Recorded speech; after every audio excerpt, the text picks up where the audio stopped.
Hello, everyone, and thank you for joining today's session. My name is Irina, and I'm the event planner for the Redmond Reactor space. Before we get started, I have a few things to go over. Please take a moment to read our code of conduct. We seek to provide a respectful environment for both our audience as well as our presenters. We do encourage engagement in the chat, but please be mindful of your commentary, remain professional and on topic. Useful links will also be shared in the chat. This session is recorded and will be available on demand in 24 to 48 hours on the Microsoft Reactor YouTube channel, which brings us to today's session. This session will run approximately 1 hour, and our speaker today is Ron Sumida. I'll now turn it over to Ron. What we're going to talk about here is REST, and specifically applied to the domain of exploring the art world, as the title implies. And here is the detail of what I'm planning to cover over the course of the session. We'll first talk about what an API is. We'll start from the very fundamentals. We'll talk about that acronym, and also we'll look at a couple of different ways to define an API. And one of the things that I wanted to do, it's not directly in the materials for this session, but I wanted to give you a little more context around REST.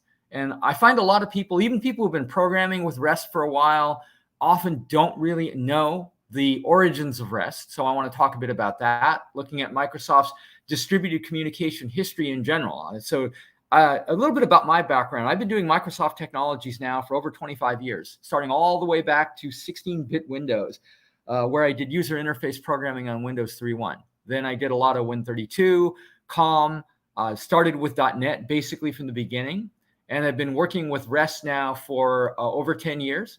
And so I've seen the whole distributed communication history all the way dating back, like I say, to the Windows 3.1 days. So I want to give you that perspective so that you can understand, if you don't already know it, the significance of REST. And then we'll talk about what REST is.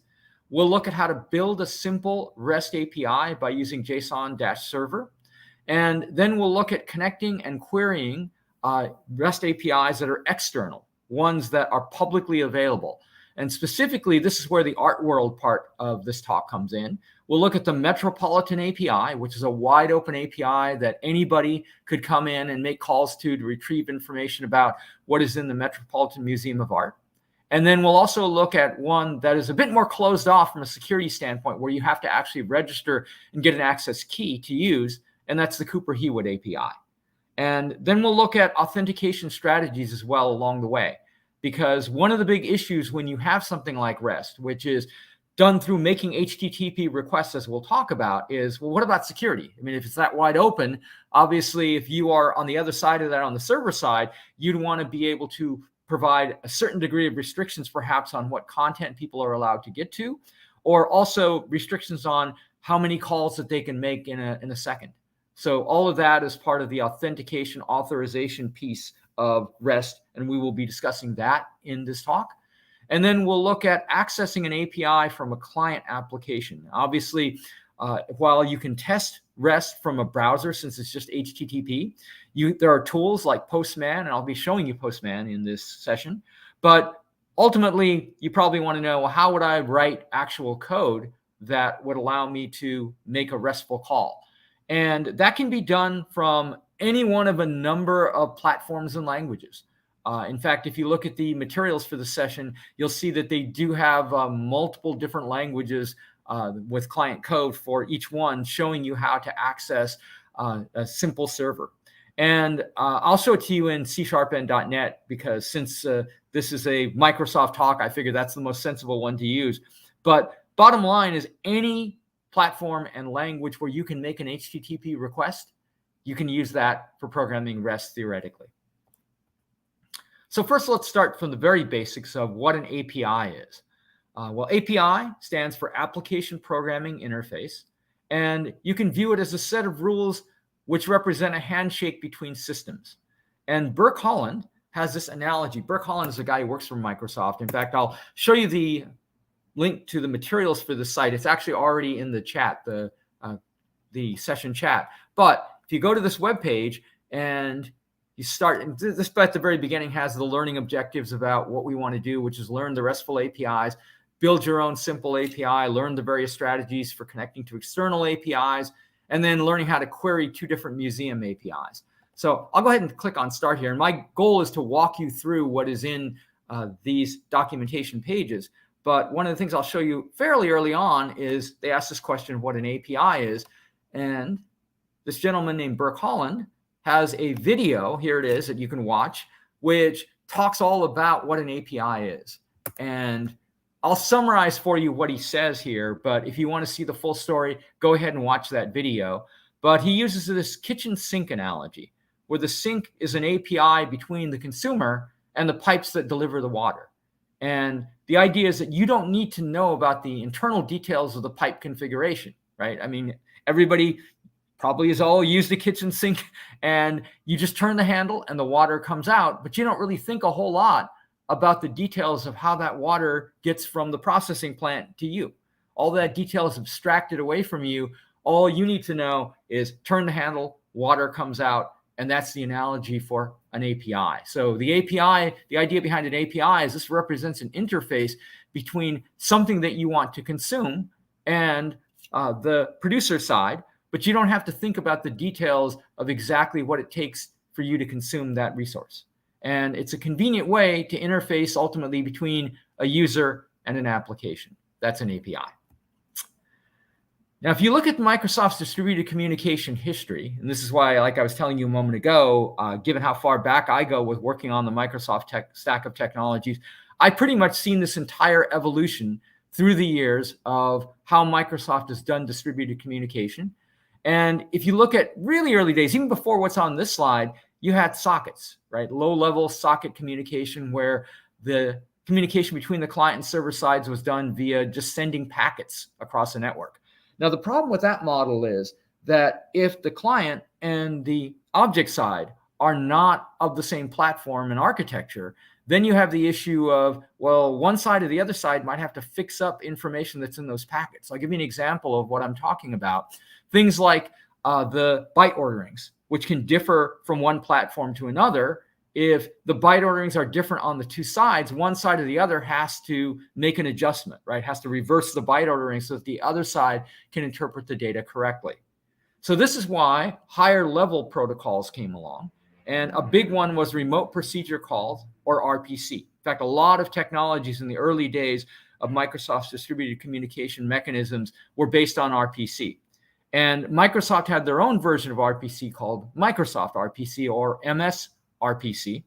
But either way, it was the same idea where instead of you having to worry about low-level packets and things like byte orderings, you have this infrastructure for RPC where you make a call against what looks to you on the client side to be the real object, but it actually takes the form of a proxy. And when you make the call against the proxy has to take the information in the call, assemble it into a packet, and then send it off to the other side where there's a corresponding object called the stub. And the stub would then have to do whatever fix-ups in order to make that adjustment that I was talking about a moment ago so that the call can be made on the server side. And method invocation would always take place on the server side. And this model that I was just talking about with RPC was the basis for a lot of technologies that came after it. For example, DCOM. So COM became a very popular programming methodology in the Microsoft world, in especially the mid to late 90s was really the peak of COM. And COM standing for Component Object Model. There was a distributed version of COM, and that was based on another form of RPC called ORPC, or Object RPC. But either way, still at a lower level, it worked basically the way that I described with a proxy and a stub. And ultimately, the information that was in the call had to be marshaled up into a request packet that's sent to the server. And then after the call is made, a response packet gets sent from the server side back to the client side, and the whole process reverses.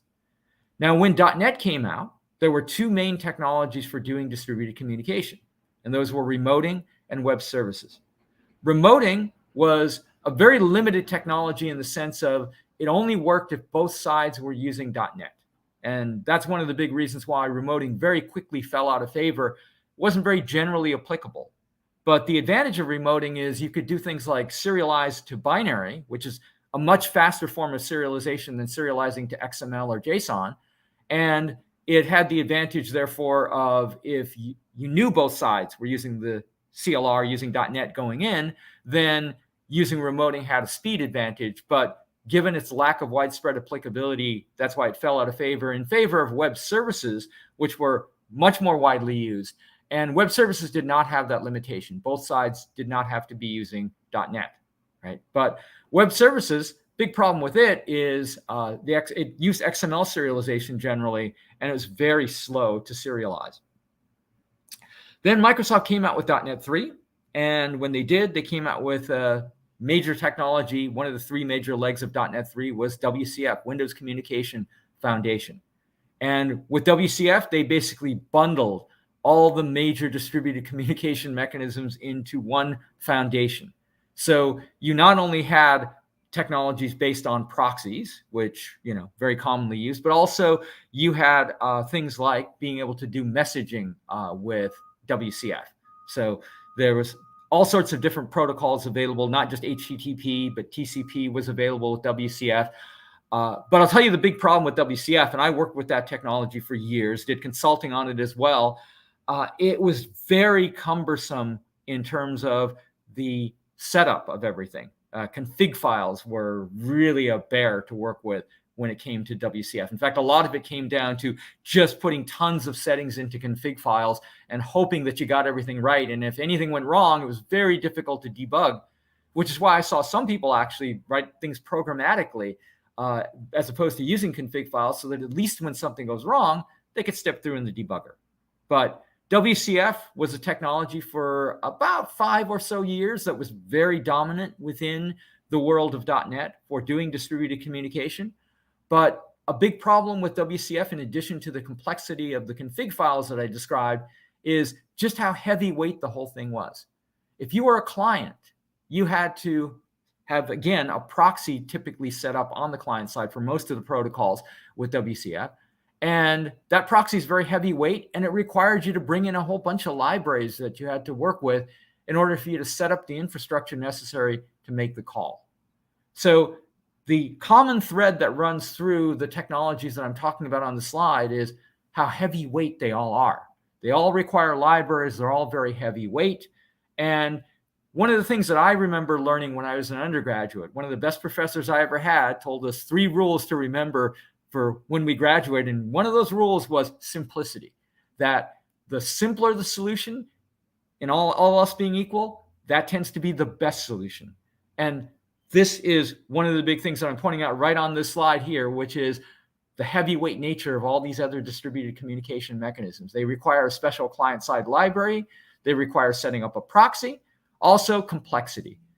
If you look at the number of operations that are theoretically possible when it comes to RPC or DCOM, any one of these, WCF, remoting, web services, there's a theoretically infinite number, right? Because you're essentially just at some level writing functions, and you can name your function whatever it is that you want, which means there's a theoretically infinite number of operations.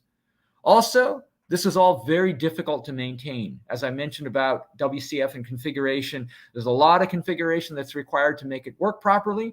And a really big problem is, as unit testing arose as a major discipline, right, where I saw this happen about 2012 especially, where I saw everybody get really interested in software development in unit testing. And one of the big problems is very difficult to unit test technologies that are written the way that I described with those older ways of doing distributed communication. And going hand in hand with unit testing, what also rose up with it is dependency injection, mocking. All of that became very important. In fact, one of the things I love about being in the training business is that it gives me a really good sense of what technologies are hot and which ones are falling out of favor by what I get requests for. And I remember about 10 years ago, I had people asking me all the time, can you cover unit testing? Can you cover mocking? Can you cover dependency injection? And all of those kind of rose up together. And the problem is you don't have a lot of support for dependency injection with these technologies inherently, right? Now let's talk about REST. If you didn't already know this, REST stands for Representational State Transfer. And the idea arose from a chapter of a PhD dissertation. This actually, when I found this out, shocked me because I have almost never seen it that I can recall where a PhD dissertation comes out and has a huge effect on the way software is written in the real world. Now, it's not unusual for PhD dissertations to come out and have a big impact on the academic world, the key word there being academic. But it's pretty rare to see a PhD dissertation come out and have an impact on the way that people write software in the real world, and have that impact be relatively quick. Often things that come from academia take maybe 20 years or more before they're being widely adopted in industry. But this was not the case with this dissertation. So unlike my dissertation, where basically nobody really read it other than the one person I didn't want to have read it closely, which was my advisor. I was by that point looking for him to just rubber stamp me and let me out the door. But this chapter was very widely read, and I'll actually show it to you online. It's all available. In fact, the entire dissertation is available online, but specifically this chapter is the one that really shook up the computing world. So here it is, representational state transfer. So if you want to read the very first document related to REST, this is it. This is the origins of the entire thing. And again, if you wanted to, you could download the entire PhD, but the really significant piece was this chapter. In fact, I remember when I was writing my dissertation, we used to always talk about the fact that in any dissertation, there's typically 3 main chapters, and the rest is just sort of filler around it, like an intro, survey of the literature available, and then on the back end, you have the summary, conclusions, future work. And this is one of those core chapters. So this is really the only chapter you have to read out of it if you're interested in finding out about the original origins of REST. And it's the dissertation in general is called Architectural Style for Distributed Hypermedia Systems. It describes software engineering principles and interaction constraints chosen to retain those principles. But here's basically what came out of that and why it had such a big impact. The idea behind a RESTful service. So a service, in other words, that uses REST is called a RESTful service. And what is so novel and so interesting about that chapter of the dissertation is, first of all, it didn't invent anything new. All of the pieces that underlie REST were already available at that time. But what the major contribution of that chapter was, is it put those pieces together in a way that no one had ever seen before. So the viewpoint of the world when it comes to REST is, rather than viewing the world as, all right, you've got all these servers out there with functions available that you can call into.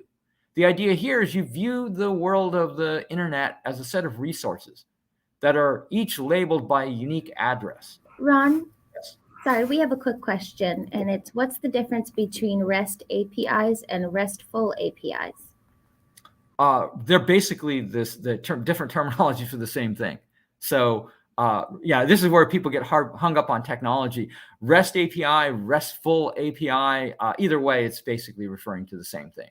An API that is based on REST and on the principles of REST that I'm outlining right now. Yeah, by the way, just as a note, feel free to, at any point, put your questions into the chat, and Irina will read them out loud to me as we go along. I know, unfortunately, you guys can't ask the questions to me directly, but I always like to get your questions answered as we go through this. So please keep the questions coming. Okay, so the viewpoint of the world when it comes to REST is that you have a bunch of resources out on the internet available. Each one is labeled by a unique address, and you make those available through an HTTP request.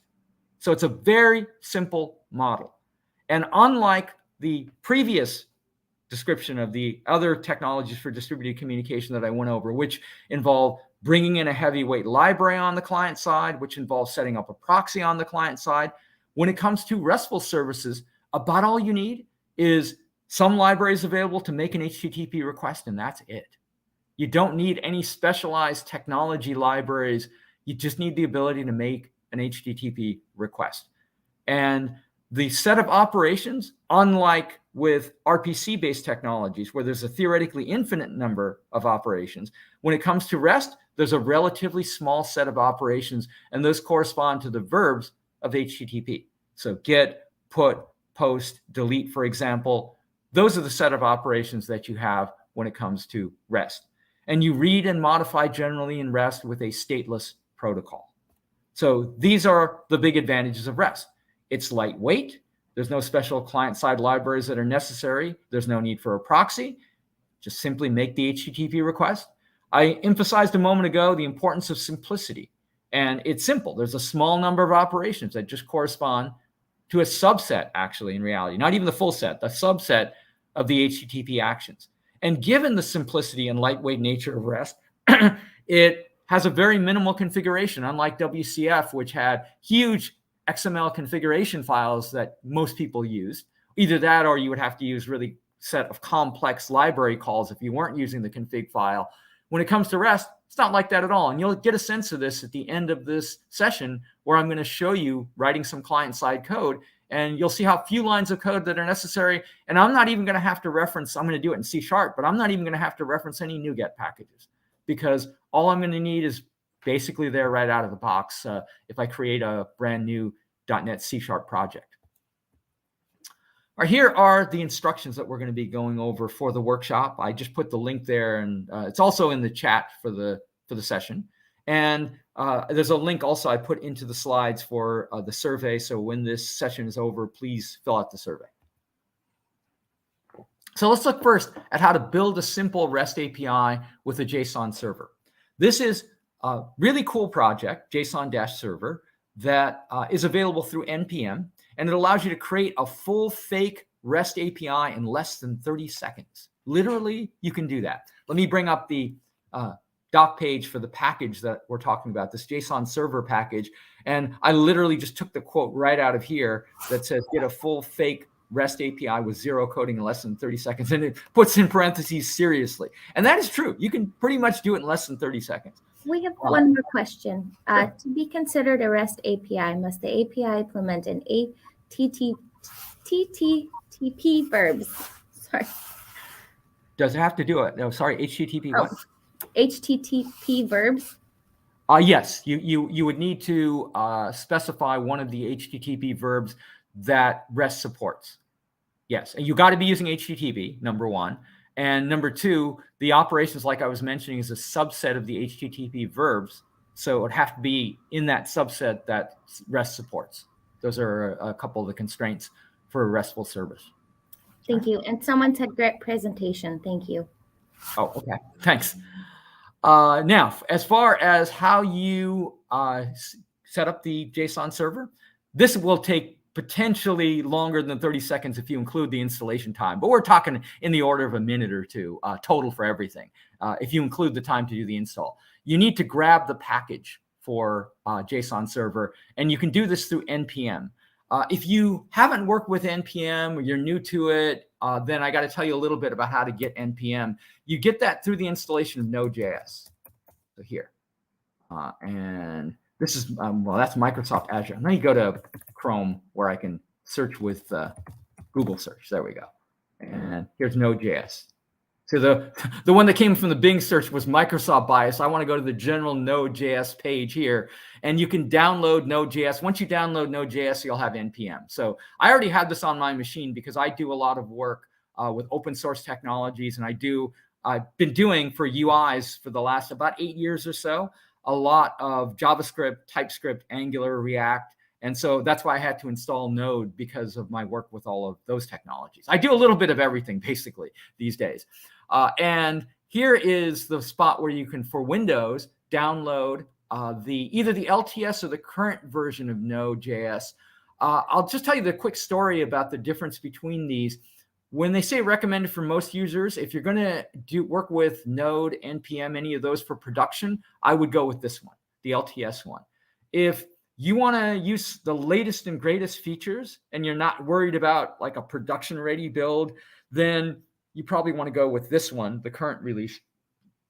The current release is ahead of the LTS release, but it's potentially less stable. Now, you should know current releases are typically stable. I don't mean to say that they're unstable, but they're not as stable as the LTS ones. So that's the reason why I would tell you, certainly for any production scenarios, go with LTS, but otherwise you can go with current if you just want to play around and experiment with it. But either one will get you to the same place for what we're going to do here, which is you need to install JSON server first by running npm install -g and JSON-server. Now, I'm not going to run that because I already have it installed. But if you didn't, that's what you would need to run. All right. Sorry, going back to the recent question, they say, sorry, I mean, must the API implement every HTTP verbs? Oh, I see. Okay. No, actually, you don't.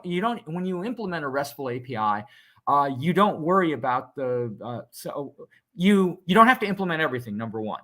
Number two, you don't even worry so much about the low-level HTTP level typically. I'll give you an example of how a RESTful implementation would be done. In fact, if we have time left over at the end, I'll create a RESTful implementation from scratch, the server side of it from scratch.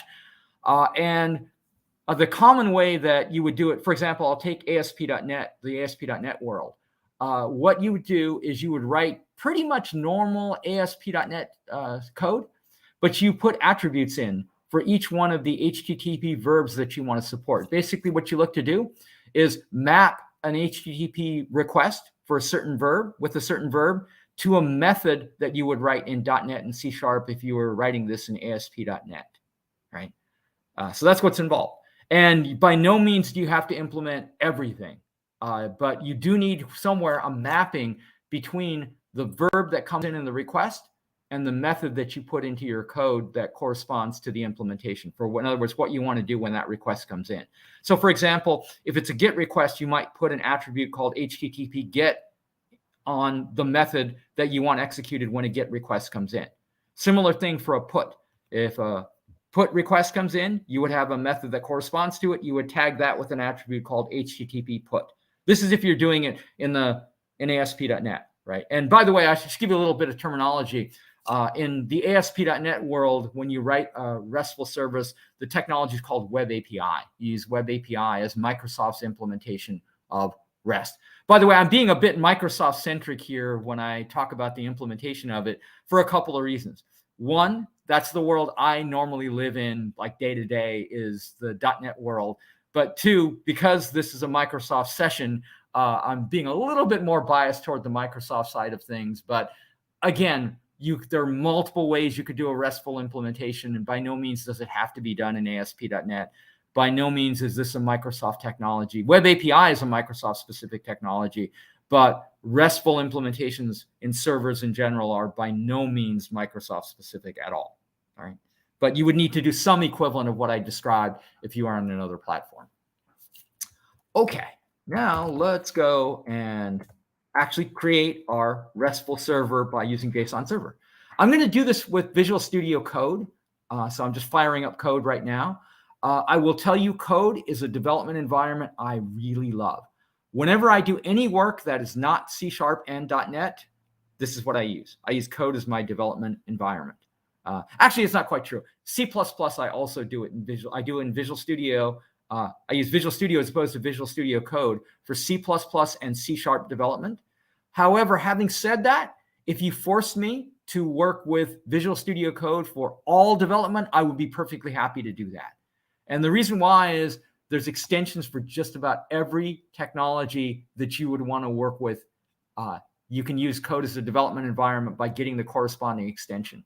So if you flip through and look at the list of extensions that I have installed, this will give you an idea of how many things I use code for. I use code for AI and machine learning. That's, by the way, where I started. That's what I got my PhD in. I did Microsoft Technologies because there were no jobs actually available at the time I graduated in AI. And that's what got me into working with the Microsoft stack of technologies. And now AI and machine learning are some of the hottest fields. And so I'm back to doing that again. And Anaconda is, if you didn't know this, a development environment for working with machine learning. This is the other major thing I've been doing a lot of lately, Azure AD B2C. And I work a lot with Azure in general, which is why I have this one, the Azure Resource Manager extension. I'm teaching C++ next week, so I have that extension in here. C#, of course, you can use this for C#, Docker, Kubernetes. I've been working a lot with that lately.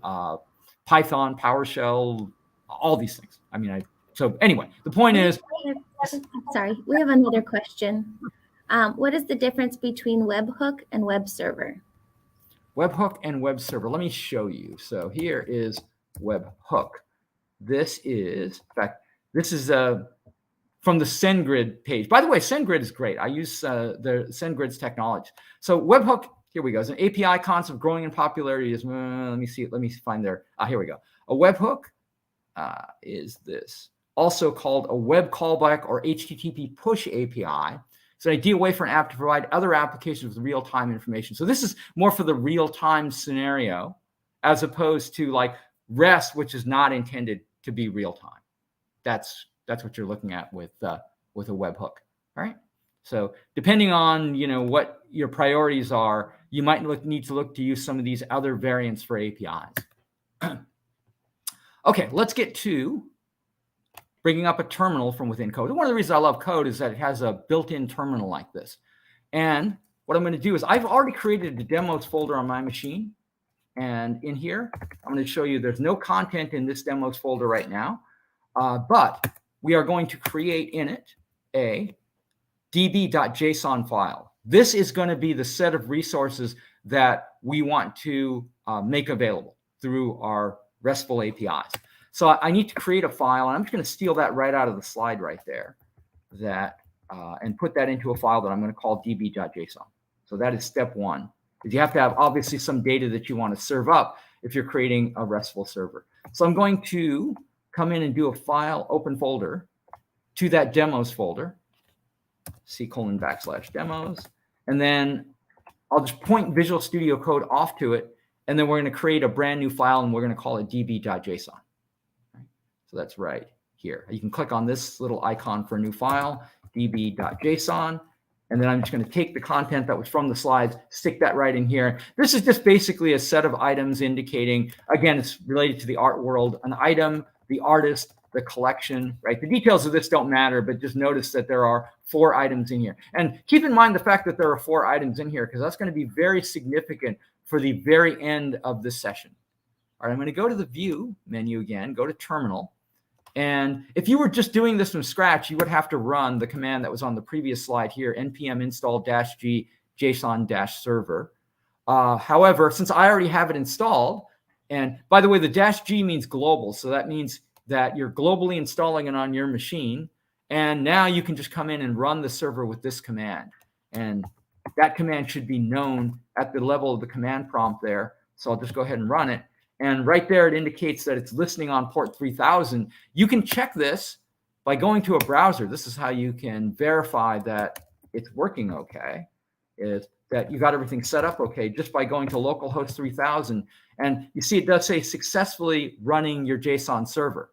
Now, if you want to see the list of objects from there, you can put in on the back end of the URL, the base URL, /objects like this, and it'll show you a list of all the objects. This is REST now that you're looking at, where if I want to request all the objects, I just put onto the back end of the base URL the fact that I want all the objects.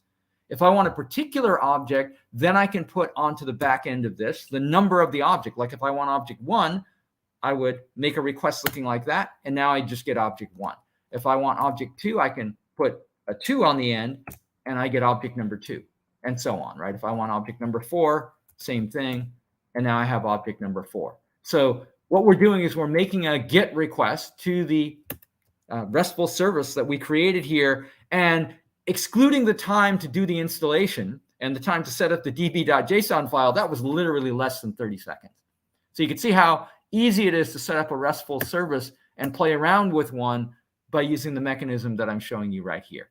Now, of course, it's hiding a lot of the details internally for how it's setting it all up. And like I said, if we have time left over at the end, I'll show you how to set up one from scratch where you can kind of see more of the lower level details. But this is an example of a RESTful API that we just created. And here are the variants for what you can do, right? You can query all objects. I showed you that.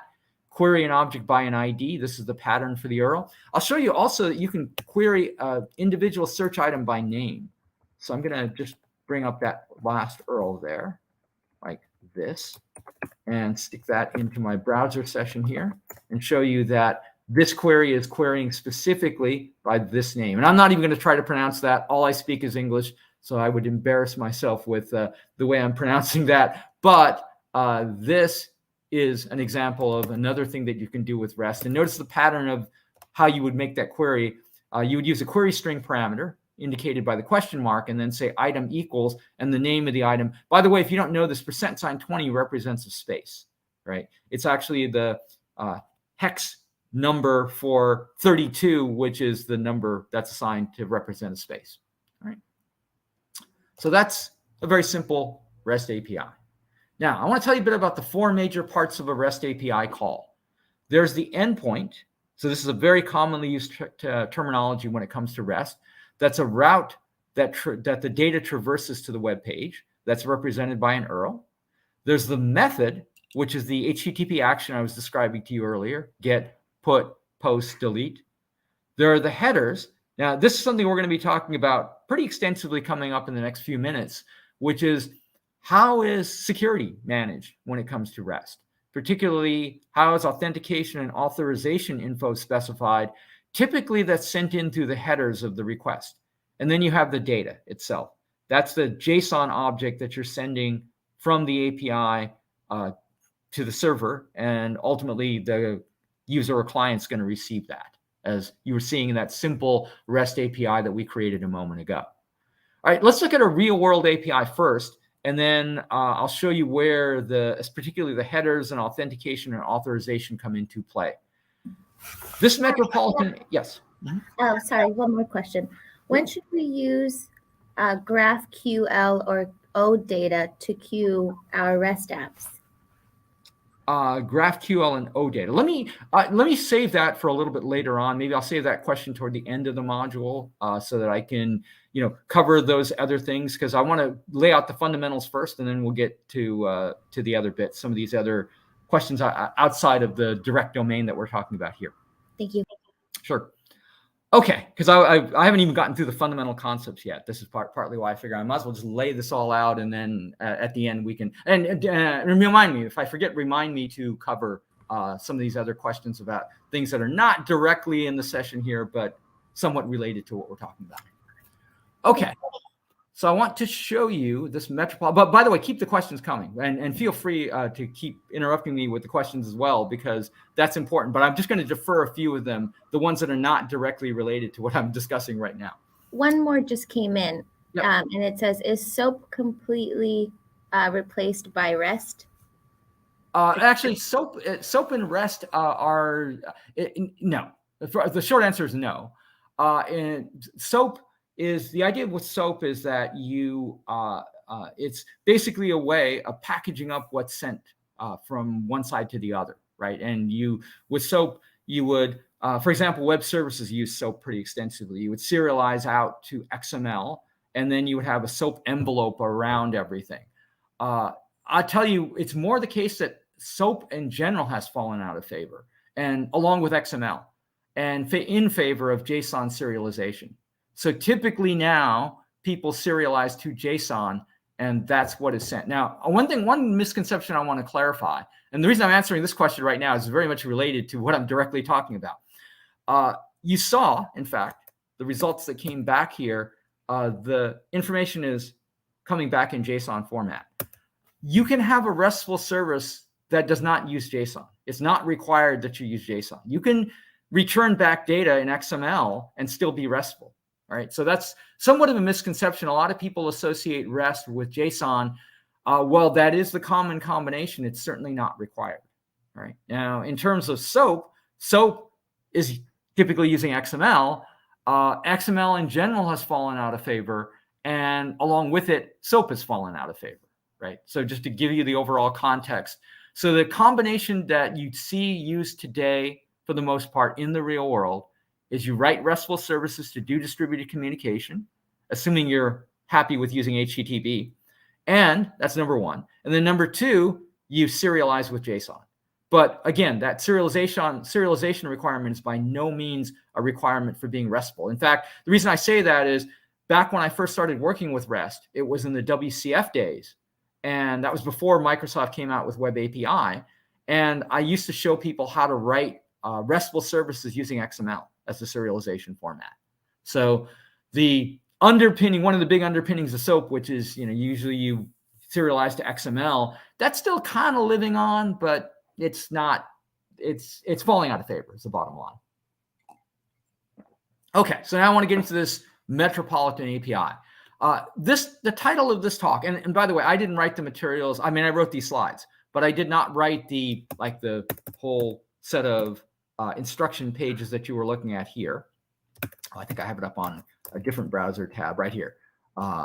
This set of materials on these web pages, I didn't write them, and I didn't choose the domain, but I wanted you to know that this is just the domain, right? The main part of this session is really showing you how to use RESTful APIs, and they just picked the art world. But in fact, when I was first asked to do this talk, I was wondering, is this talk more centered around the art world, or is it more centered around REST? It's centered around REST. And they just happened to choose a couple of RESTful APIs that come from the art world domain. So I want you to know that. What I'm going to show you coming up would apply to just about any RESTful service. All right. So one of the first things you need when you go work with any RESTful API is you needed some form of a documentation page that tells you the details of that RESTful API so that you know how to use it, right? And I'll just click here on this documentation page for the Metropolitan Museum of Art Collection API. This is that doc page. By the way, I will tell you the common way that doc pages are done. So this is showing you what the request would look like, what objects are going to come back to you. This is all information that you need to know to work with any RESTful API if you are a client to it. I will tell you, though, that rather than have a specific doc page like this, the common way to do it now is Swagger.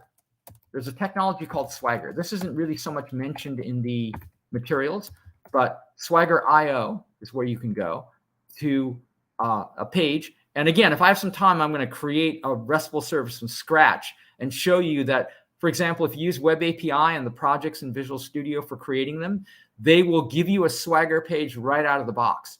And this would represent effectively your documentation page. So you don't even have to create one manually anymore. You can use Swagger as a means of creating the equivalent of the page you're looking at here. The only reason I'm bringing this up is I'm looking at this and going, this is kind of an older way to do it where you write your own doc page like this. These days, people are standardizing on Swagger rather than having a specific doc page. Not to say that this is wrong. I'm just saying that there's a more uniform way to do it now, and you should be aware of Swagger. Okay, in any case, what this API provides is over 5,000 years of art from around the world. And here's the base address for the collection. There are endpoints for objects, to get all objects, for a particular object, for the departments, to search for an object or search a collection. And the idea is that if you were just starting, you might want to get a list of all the objects, then drill down to an individual object, then get more detailed information about that object, right? So here's an example of some of the ways that you can make a request to this Metropolitan API.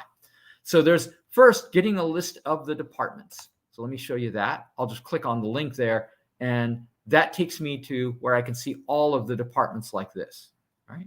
Then the next piece is if I wanted to just get the arms and armor in embossed silver. So back to the previous slide, here's the base address ending in V1. You just tack on departments on the back end if you want to get a list of all departments.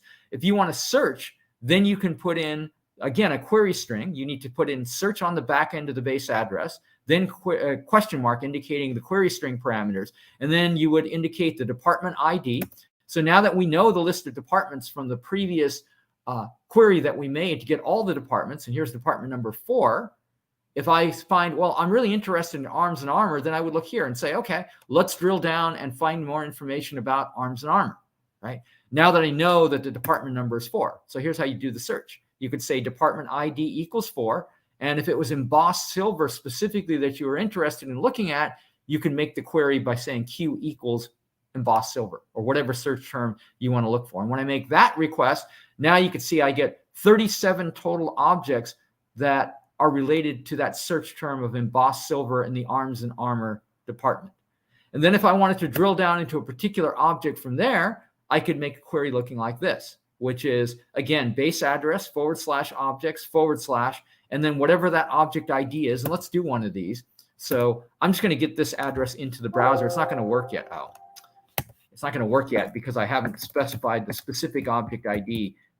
And I'll just copy it this way instead of doing it the lazy way of just clicking and hoping it would put it into the address bar there. And I'll replace object ID with the specific object ID of one of these. Let's do the first one that came back, 626019. I don't even know what that is, but we're going to find out what it is.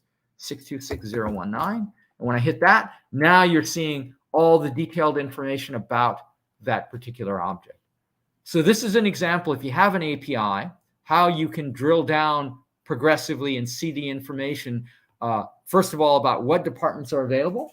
Second of all, once you know that, you might want to get into searching for a particular item out of that, like embossed silver. And then once you know the items that have embossed silver, you might want to know the information like we saw about a particular object. And that's the general flow, if you're on the client side, for what you would do in order to work with a RESTful API. Okay.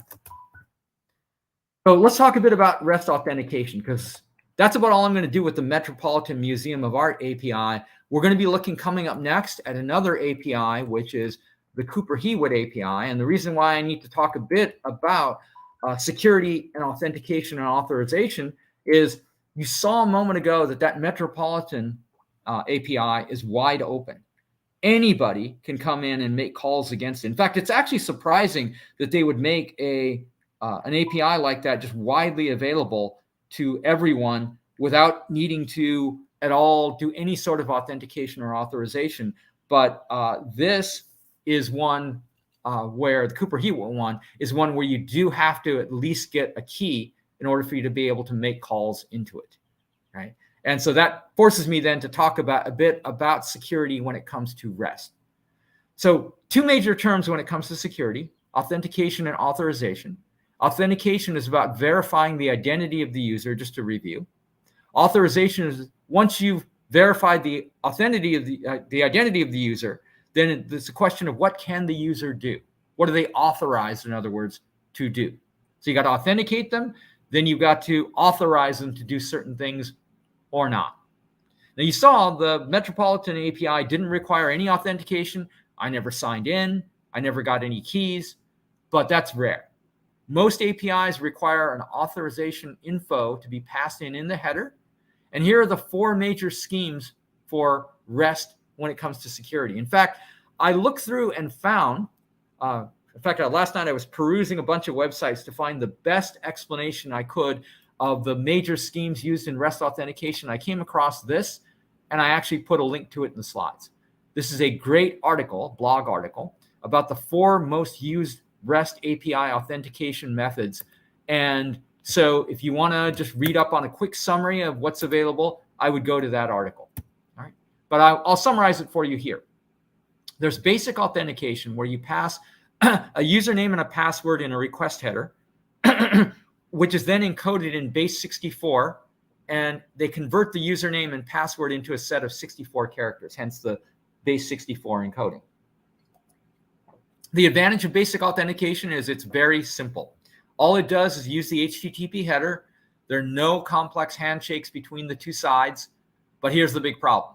It's not secure. You're just putting the password information right up into the header. It's clearly visible there. And so this is why if you ever were to use this, you have to use HTTPS, or you are risking a major security vulnerability.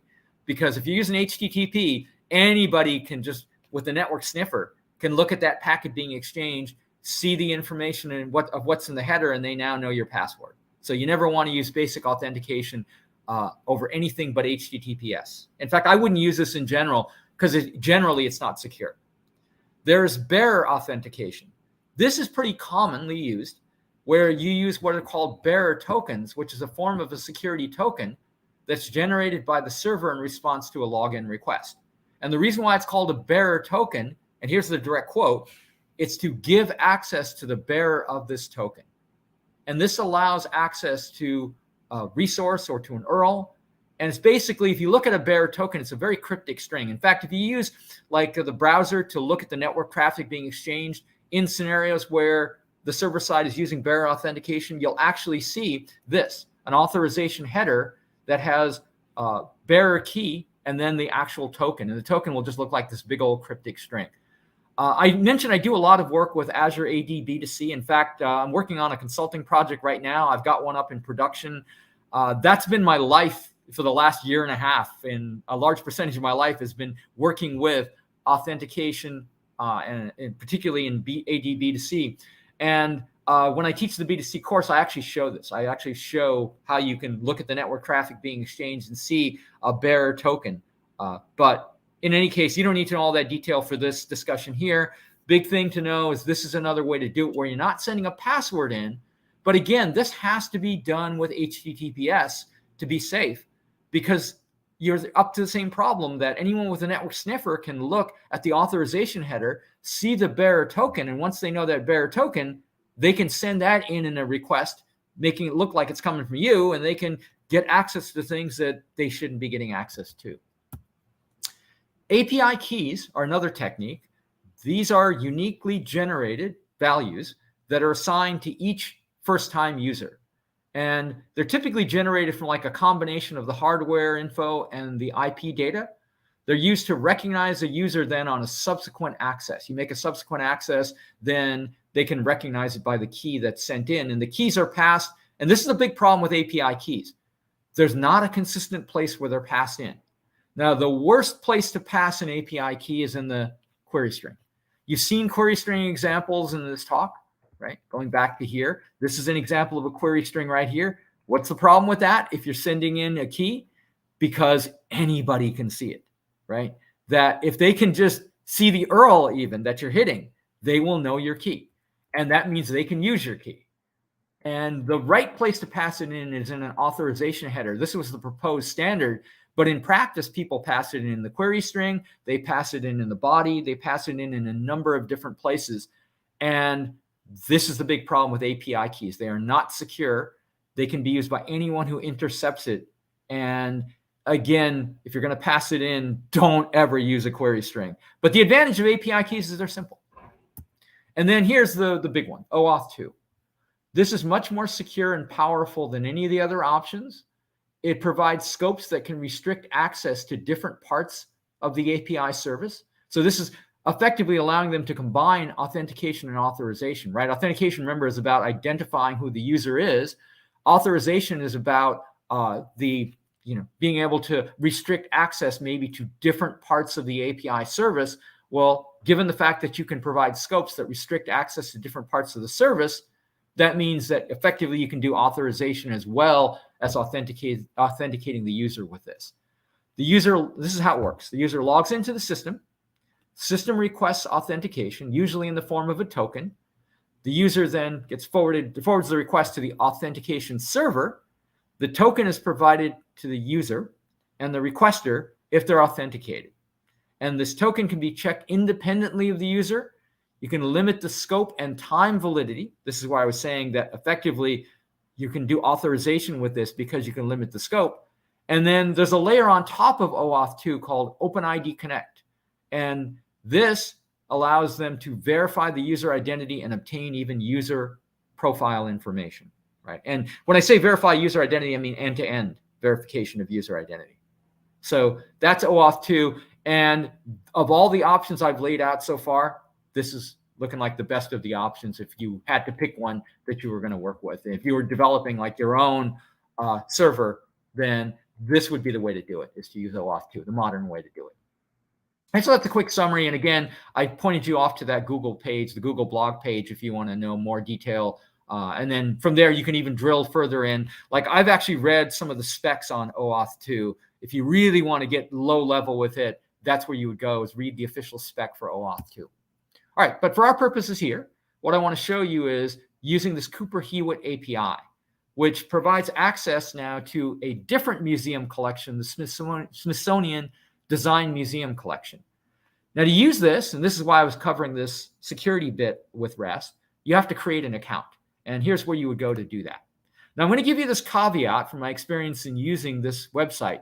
It is one of the slowest websites. And it doesn't seem to matter what time of day I hit it, it's ridiculously slow. It's just, that seems to be the way it is. In fact, I don't even want to have to, I'm not going to have to log in, but I'll just show you how you would set things up. That you can come into here and you can indicate that you want to create a new API key, right? Like this. I'll click on that. And you see how slow it is. Every time I hit this, I don't know what servers they have. I'm thinking they must be using like old Intel 386 servers or something, given how slow it always is to come back to me. Here we go. And so you have to log in with your email address and password. And if you don't have an account, you can click on sign up now in order to get one. All right. So I already have an account. I've already got what I need in order to get an access token. But that's the process, is you will come in, You will fill in your email address, your password here to log in. I'm not even going to try to do it because it's so slow, but I will show you this. I believe I'm already logged in because there's a cookie on my machine from the last time I tried this recently. But that cookie is only valid for Chrome, not for Edge, which is what my default browser is. So if I come in here, I can at least show you this piece, I believe. Let's see how slow it is even here. Let's see if I'm logged in right now. Yeah, I am. So there's a cookie for Chrome from when I've logged in before. That way I don't have to spend a whole lot of time on the login. I will show you this, my API key. And this is what that wasn't too bad.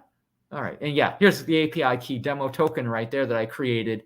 And this is what I need. And I'm going to copy this in order for me to make requests, right? And that's what you would do. So you've got to sign up, then sign in, then come in and create a new API key. Once you do, you will get something that looks like this, all right? And that's what's necessary to access this API.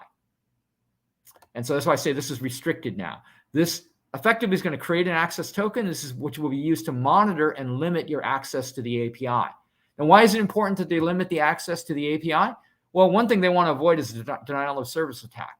They don't want somebody going and just swamping their servers with so many requests per second that it brings down the servers, right? And prevents anybody else from being able to use the API. So that's a big reason why you normally, when you create a RESTful API, making it available to the outside world, that you do want to provide restrictions. You do want to have these security bits, is if nothing else, just to limit the number of requests that people can make so you avoid a denial of service attack, right? So I've just shown you this part about, getting your access token. You got to agree to the terms of service. And very importantly, you might want to save the access token in a file if you plan to come back to this. And I just put in a screenshot for how I set up that demo token that you saw me grab a moment ago. I would have to indicate what permissions I want and how long I want the token to be valid for. And you can specify if you want it to be valid indefinitely, you can say until I revoke it, right? And once you have that API key, which is what I just showed you, I just grabbed that. Now you can use this for being able to, this part, sorry, this is the API key. The token and the API key are different. This is needed for implementing an application for other account holders. Like if you wanted to write a front end to the Cooper Hewitt API, you were writing an application that represents a front end, and that app is going to make RESTful calls out to that Cooper Hewitt API, then you would need to do this, which is to create an API key. And you would do that by the create new API key link on the right-hand side here. Keep in mind, this is different from what I'm talking about with the token. And then when you do this, you need to provide the application name, a description, and a callback URL. For this session, even though the pages for this session that Microsoft wrote that I was showing you earlier, they tell you to create one, you don't have to. We can do everything we need with what I have here, this API key that I already have. I don't actually have to create this new API key link and do all of that. I just have to get to this API key that I have, and I'm good enough and ready to go. All right. Here is how I use that key now. So we're going to find the Art Nouveau objects. We'll get a list first of the temporal periods. In fact, I got to grab that URL off to show you this.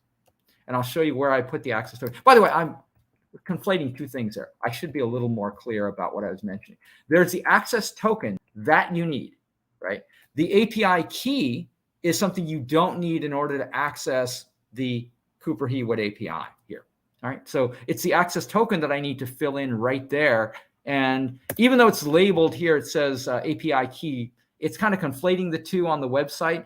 This is the token that I need to put in right there. All right, that's the piece I need to fill in. The API key is something a little bit different. That's if you're writing an application where you got to put in a description, and then the callback URL. And the callback URL is where you're going to be redirected to after you're authenticated. There's a little bit of confusion just the way that things are labeled on both the website and in the instructions for this session. All right, I'm going to just stick this in, but I have to substitute in that token that I obtained and stick it right into here. Oops, I didn't. Oh. Yeah, that looks good. I'll say equals, and I have it saved away in a file as well, right there. I got to put that back into my clipboard so I can paste that into there, and now I can hit it, right? And when I do, there we go. Now we're getting into the API to be able to see all of this information about the various periods. And this is the one we were interested in right there. So now I have the information about the ID, I have the information about the URL, and I have the information about the name. So this is if I don't know anything going in and I want to browse what's available, that's what I can do to get a list of the temporal periods that the Cooper Hewitt API is making available, right? And then here again, we're going to be drilling down progressively. Now, one of the things I want to show you is what happens if I don't specify a proper API key, or it's the proper token, I should say. What happens if I were to leave off the access token altogether? We'll leave that off, and I'll show you the behavior. This would be trying to hit it if you didn't have a token at all. And here we go, required access token missing. That's what it'll tell you. So this is showing you the API is not publicly available. You have to first do that login process and get your access token. And like I said, don't be misled by this. They kind of, when you go back to look it up again, notice I called it demo token. It's listed as an API key, but an API key is something a little bit different. So this is the access token that you need. And the API key you can create from here. I'll see how slow it is. Here we go. And this is what you have to do to get one of those. You got to put in a name, a description, and a callback URL, right? That's what I was telling you about earlier. The website's working a little more quickly right now. All right. So that's showing you the necessity of that token. And you do not have to be logged in order for you to make the request. All that matters is that you logged in before, got the token. Once you have that token, you can be completely not logged in. In fact, if you notice, I made that request from Edge. And you saw earlier with Edge, I don't have any cookie that keeps me logged in. So therefore, the fact that I was still able to get to it as long as I provide a valid token is an indication that you don't have to be logged in. All right. Now, the next bit is here again, like we used before, once I have a list of all of the time periods, if this is the one I'm interested in, which we are, then I could use the information about what came back there, specifically the ID part and the URL.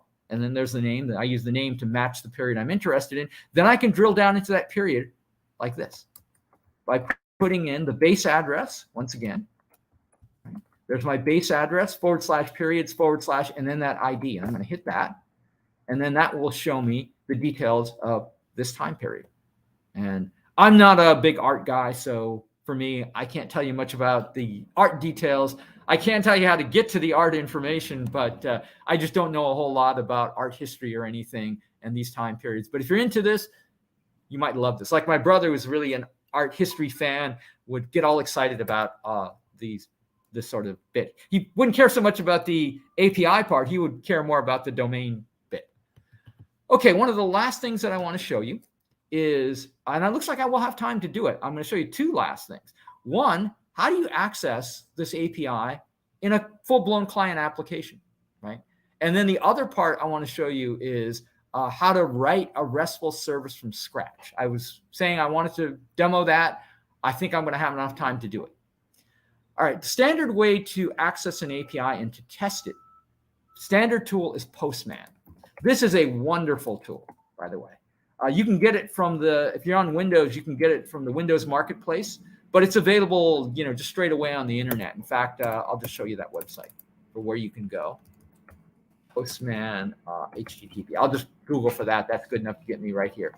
Postman platform right here.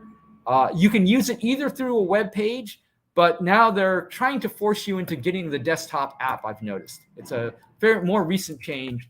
But either way, I'm happy because I love using this thing. It's one of the greatest tools. So I'm going to go ahead and make a request through this and show you a little bit of what you can do. This tool becomes a wonderful tool, particularly if, and I'm going to say create a basic request right now. Actually, I don't want to, am I running the desktop? Yeah, I don't even want to go through all of that. I'm going to just come right into here. And you can specify the type of request you want. You can see the various types of requests here, of actions. So I'm going to make a GET request there. And then what I love about using this is the fact that if I need to specify, for example, header information, I can click on headers there. And that would allow me to very easily specify the key value pairs that I want in the header of the request. And also, if you want to set up any of these other things, well, the body's grayed out right now, but I can say pre-request scripts, tests. authorization, I can specify any of that very easily by coming into this tool and using it directly, as you see there. I'm going to actually do this, though. I'm going to say new request there to create a basic request. And I'm just going to call this museum.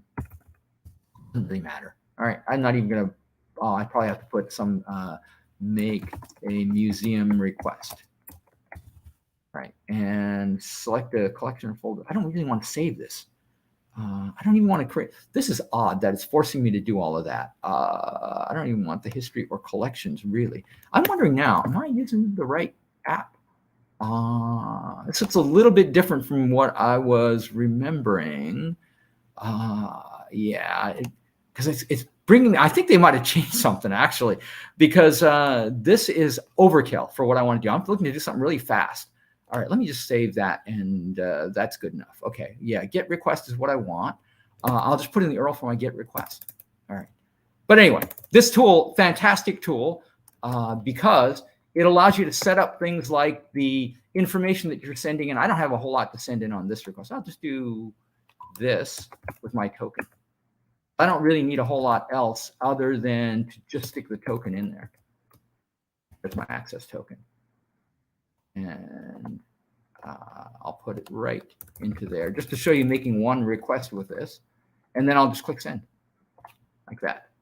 And then you can see the information that comes back down below. And if you click on params, now the query string parameters that we had, much more nicely arranged here, right? Where I can see the method, the access token, the page, all of that detail very easily visible. And if you wanted to put something into the headers of the request, it's much easier to do it this way than to have to build the request manually, right? So this becomes a great tool for just testing, especially RESTful APIs, where in some cases you have to send in somewhat more complex information, for example, in the headers, right?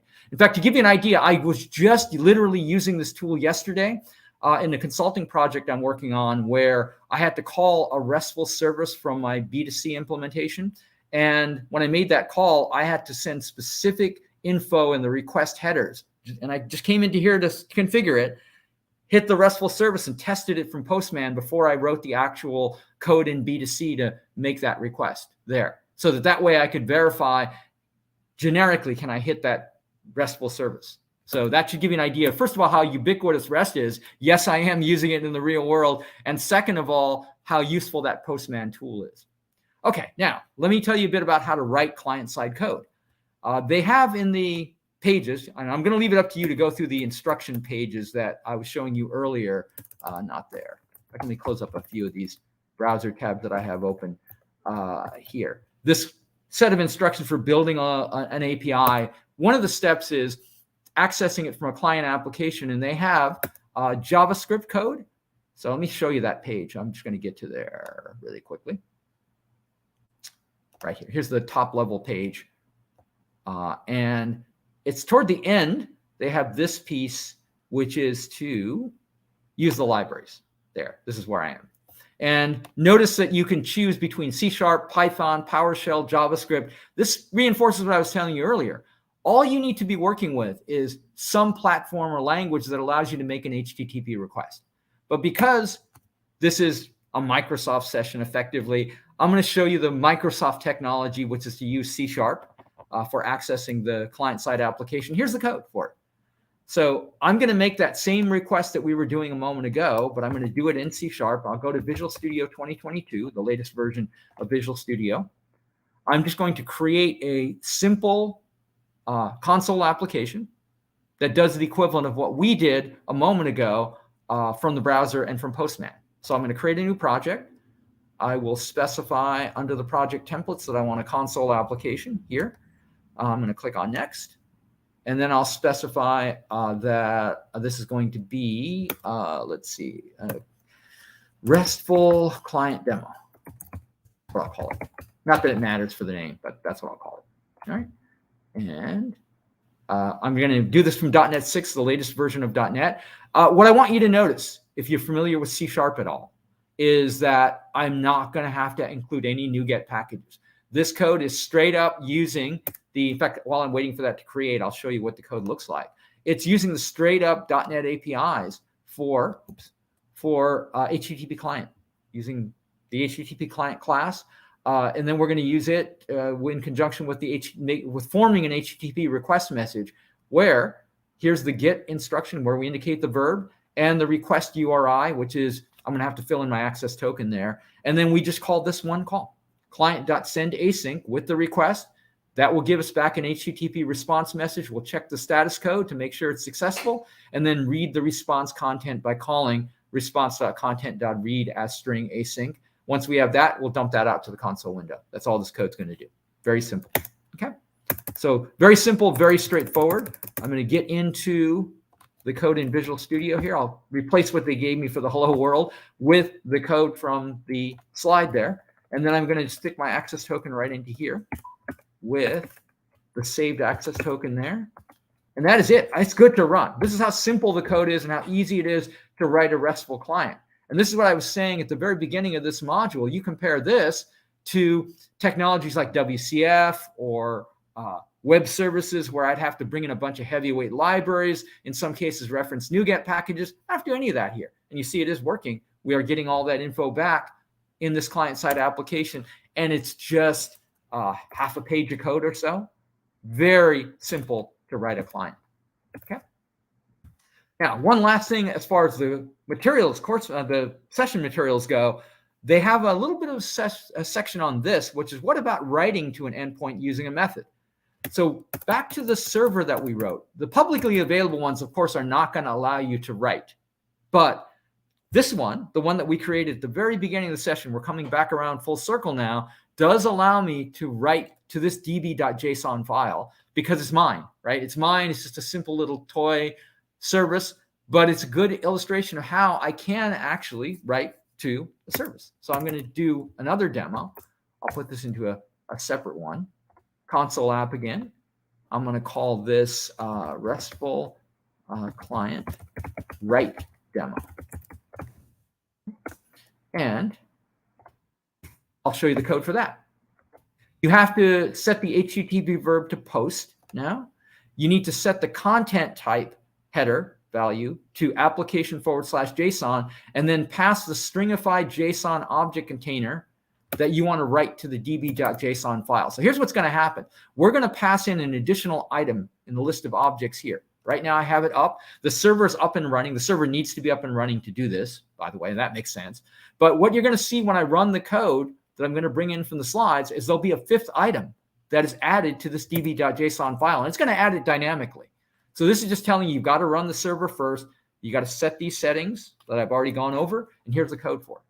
So once again, we're going to use the HTTP client class. This part sets up the basic request info.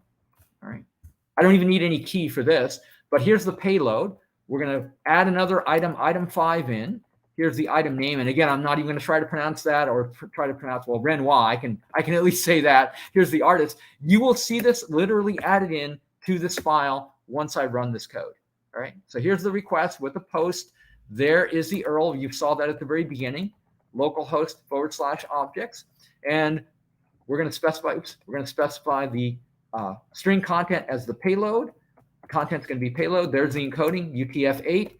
That's the key thing. You got to set the media type to application/JSON, and then set the request content to the request data that we bundled up here through the string content class within .NET. And then the last thing is I need the code to make the request. So let me go to here, this next slide, which has that code. Right there. So you make, again, a call to send async from the HTTP client. So HTTP client.sendAsync with the request. Check to make sure it was successful. Read the response content and dump it out to the console window. Now, the interesting thing is not what's going to happen in the console. The interesting thing is coming back to this side and seeing that the item got added in. What the console will do is it will just echo back the content that we're sending in if this is successful. So let's run it. Verify that we get the content echoed back. And we did. And then now this is the cool part. We're going to go over to Visual Studio Code and see the updated db.json file with that fifth item there. And you saw the before. Here's the after. Item number 5 is now there. So you can even update to a RESTful service, assuming that the server is going to allow you to do that by just writing, again, simple HTTP request code with the serialized object for what you want to add in, and you just need to make the request a post. Before I wrap up, I think I have just enough time to do the demo I was hoping to do, and then we'll wrap up. In fact, I do have enough time. I'm going to create a RESTful service from scratch using Visual Studio. I'm going to use ASP.NET Core Web API to do it. All right. I'm going to say next, because this will be the answer to that earlier question of how you go about mapping between the requests. Do I have to implement all the operations, all the HTTP verbs? And I said the answer to that is no, you don't have to. You can implement some subset if you want. And I mentioned about mapping between the request and particular methods that you write. I'm going to show you that right now. So this is ASP.NET Core demo is what I'll just call it. Web API demo, I want to call it. And create there. I'm just going to take all the defaults here. Also, this gives me an opportunity to show you a little bit of that Swagger that I was telling you about with Swagger and what Swagger is. So they have this controller that they've already created for me called Weather Forecast Controller. And if you notice in here, they have this, which is an HTTP GET attribute. This is the attribute I was telling you about that maps. Oh, I don't want that output window coming up. There. It maps between the verb and the corresponding method right here. And this is the method that returns back just some dummy weather forecast data. That's all it's doing. Okay. I'm just going to run it. And by the way, this all came to me as from that project template. I didn't obviously type any of this in. I got all that for free. I can just run it by doing a Control F5. And you're seeing in the code right now, all they implement is a GET. They're not implementing put or post or any one of those, just the GET. Here's the Swagger page that I was telling you about that represents a form of documentation so that when you set up an ASP.NET Core Web API project, when you go to implement this in .NET, you end up having for free right out of the box, effectively a documentation page that allows somebody to come in and see the list of operations that are available and even test the service right from within here. So for example, if you want to try it out, you can click on try it out and click on execute, and that will make the request. You'll see the details and see the results that come back as well. Or option two, you can test this either from Postman or from the browser. I'll do it from the browser, but I'll just put that URL in, stick that right into here, hit it, and there's the result coming back. So this illustrates multiple things that I've been talking about along the way. I mentioned about the fact that you don't have to implement all the operations. You're seeing that. All they did is a GET here. I talked earlier about mapping between the request and a particular method that you write. Well, here's that mapping through this attribute. And by the way, that attribute, in order for this to be a GET method, isn't really even necessary. In ASP.NET Core Web API, if you name the method GET, that is good enough. They will map the request onto the method by virtue of its name if it has GET at the beginning of the method name. But more formally, normally you would put an HTTP GET attribute in the way that you saw there. All right. Let me do the summary and conclusions of this, and then I will take questions. So REST and Web API have several advantages over previous technologies, as we talked about. It's lightweight, it's simple, it's maintainable, it's very importantly unit testable. There's a class that I wrote from scratch called, it's the .NET 6 course, and I cover all of these bits in there. Particularly, I have a big emphasis on Web API, and the culmination of what I do in that class is showing you how you unit test the methods that are on the controller in the Web API implementation. And REST Web API has become the de facto standard for doing distributed communication now. And given that, this is why it's such an essential technology to know, because the internet's everywhere. People are wanting to write servers that make resources available. People want to write client code to be able to get to those resources. REST is the standard way that that's accomplished. All right, another reminder, please fill out the survey for the session. I have about 10 minutes for questions. I wanted to go back to an earlier question. I think that question was about GraphQL and when to use it. So basically, here's the story with GraphQL, and that's why I say it's not really so much directly related to what we talked about here. It's really a query language for your API, right? So it's going to provide you with a complete description of the data in your API and give you the power to be able to get the information exactly about what is available. So you can use this to describe your data, and it is popular in some circles. So in fact, I can't recall the exact question. If you want to In fact, Rena, can you? Of course, I'll hop on. When should you use GraphQL or OData to query our REST API? Oh, when should you use it? It's yet another one of the tools available to you.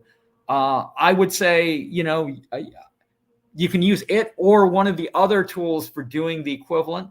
I wouldn't necessarily say it's right or wrong to use it in any given scenario. It's just another tool. This is the bottom line. Is what I'll say. But the intention behind it is to provide a complete description of the data that's in your API, so that clients will get exactly what they need. Given what I showed you though with Swagger, where you can kind of see the data from Swagger, the need for something like that, I think is, I don't want to say decreased, but bottom line is, I'll say it this way: Swagger has become the de facto standard now. It's becoming the de facto standard for making available to clients information about your APIs. That's the best way I can phrase it. And given the fact that, as I just showed you in this demo, Web API uses Swagger right out of the box, that's normally what I would encourage you, if you're writing the server side, to use. And assuming that you are on the client side, you probably want to hope that the other side's providing Swagger implementation. But if they don't have that and you want to use a query language, then that's perfectly fine as well. So we have quite a few questions. The next one is, could you define WebSocket, Webhook, and Web Server? Yeah, WebSockets are effectively, remember I was telling you about the whole history of the distributed communication that Microsoft had. So WebSockets are basically the old socket style of implementation, but available through HTTP. So if you look at sockets don't really mandate HTTP, are not really HTTP, but WebSockets allow you to effectively have a degree of communication that's TCP-like, so a socket-like protocol. But you can even use this over HTTP, because one of the issues with HTTP communication is, historically, you don't have all the features of TCP. But with WebSockets, you have that. So let me show you a little bit about WebSockets. Let's see, WebSocket. Here we go. So, I don't want to be using Edge, because again, the default search defaults not to Google, but to Bing. As much as I love Microsoft technology, I am not enamored of Bing. I'm just going to say that right now. So here's the bit about WebSockets and the intention behind them. It provides duplex channels over a single TCP connection, and the WebSocket protocol was standardized. The current specification is known as the HTML living standard. So it's effectively sockets, modern sockets is a short way to describe it. And then the webhooks, I described webhooks earlier. In fact, let me go back to that. This is if you wanted to do like real-time sort of work. And here, I want to find more of the official explanations. If you were doing something more like in the streaming realm, then this is what might be more what you're concerned with. Real-time streaming type data would be the scenario where you look to use a webhook, also called a web callback or push API. It's a way to provide with other applications with the keywords are real-time info. And what was the third one that they wanted to know about?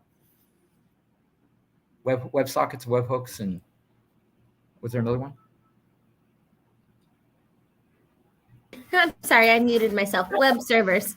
Oh, web servers. Oh, web server, that's just a generic term for writing a server that is over the web. So that's, unless you're referring to something else in particular, but web server is more of just a generic term.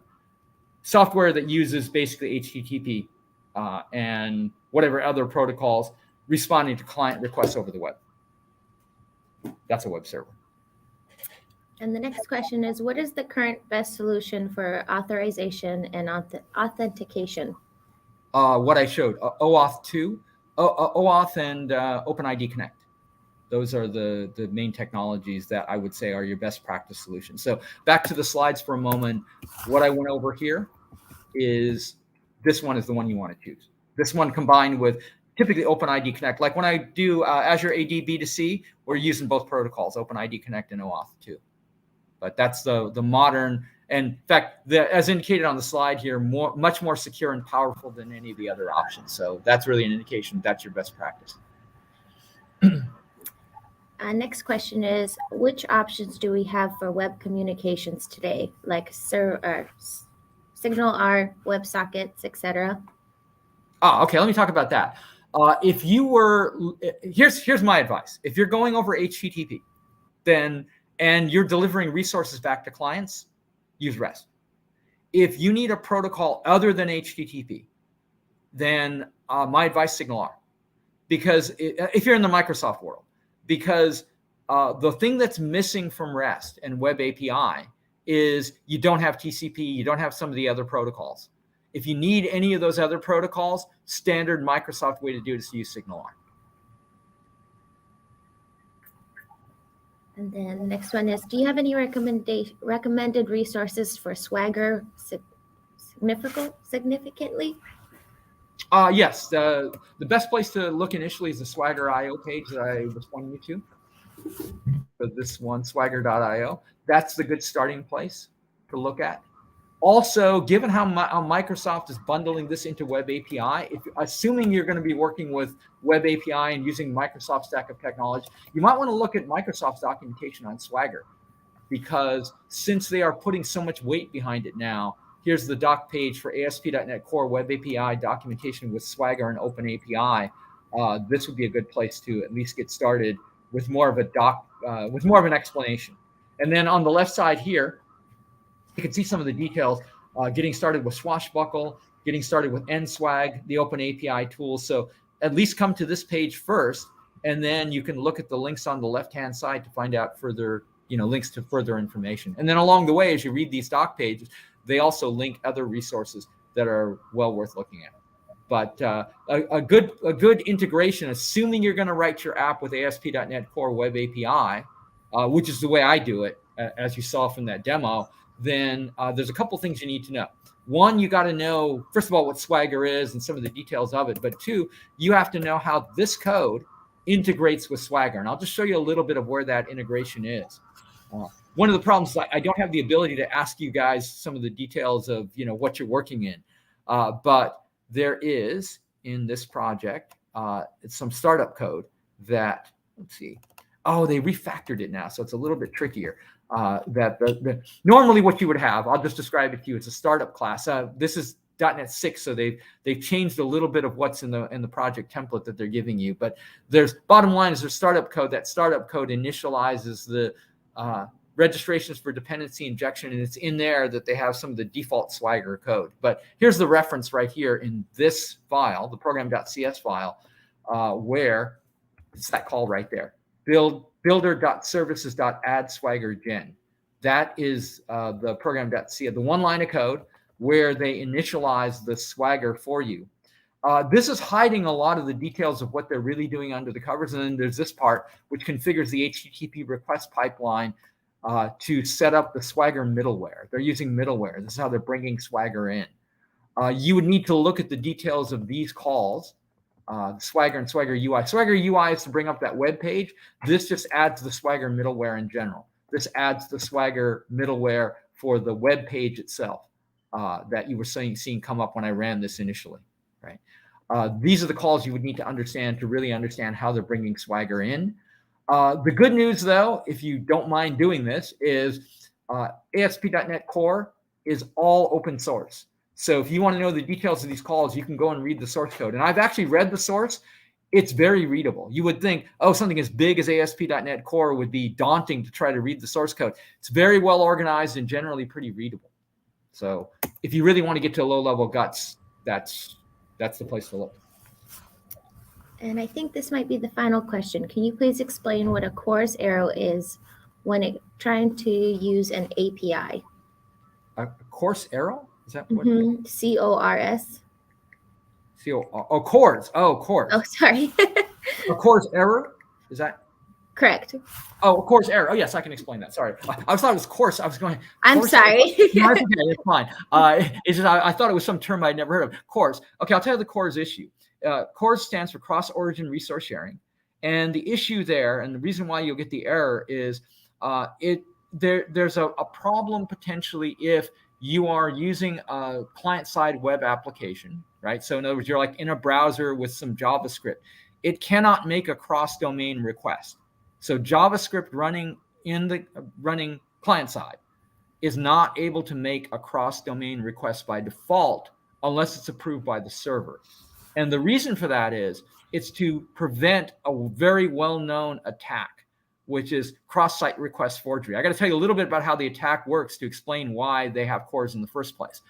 The issue is you might have a cookie on your machine. Let's say you do your online banking. This is, by the way, why I won't do online banking, because I know how some of these attacks are done and I know how risky it is.